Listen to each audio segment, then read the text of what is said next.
परमात्मा के दरबार में बहुत ही पुण्यकर्मी प्राणी आते हैं।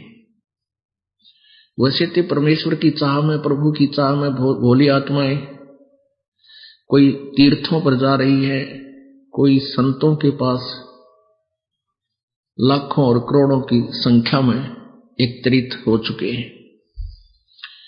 उनके विषय में परमात्मा कहते हैं कि देखा देखी गुरु शिष्य बन गए, किया ना तत्व विचारा।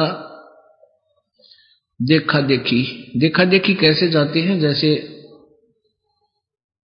एक पंथ के, जो बहुत बड़ा पंथ है वर्तमान में, बहुत बड़े ज्यादा अनुयायी है उसके, तो उनके अधिक अनुयायी होने का कारण क्या था?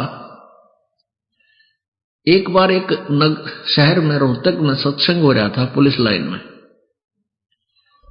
उन्हीं उस बहुत बड़े जन समूह, जहां लाखों करोड़ों की संख्या में भोली आत्मा इस काल के दूतां में फंसी बैठी है, उनका सत्संग हो रहा था रोहतक पुलिस लाइन में। कोई भगत करा रहा था, संडे रविवार का दिन था और हम भी वहां चले जाते थे। एक भगत रहता था हमारा पुलिस लाइन में, परमात्मा का भक्त। हम वहां गए तो देखा वहां सत्संग हो रहा।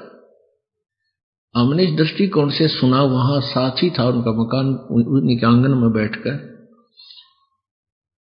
तो वो क्या कह रहे थे कि आज कर्नल साहब आएंगे, प्रवचन करेंगे। बार बार ये रह कर कह रहे थे और आसपास उन्होंने यही कह रहा था कि कर्नल साहब आएंगे और आज के प्रवचन करता वो होंगे। तो जब वो आम व्यक्ति ये सोचता है कि ये कर्नल साहब यहां आए हैं, तो ये तो बहुत बड़े बुद्धिमान समझदार व्यक्ति हैं, इन्होंने ज्ञान को समझा है और ये फिर आगे बता रहे हैं, इसलिए हमें कोई शंका की गुंजाइश नहीं रही कि जहां ऐसे अधिकारी अफसर भी यहां आए हैं।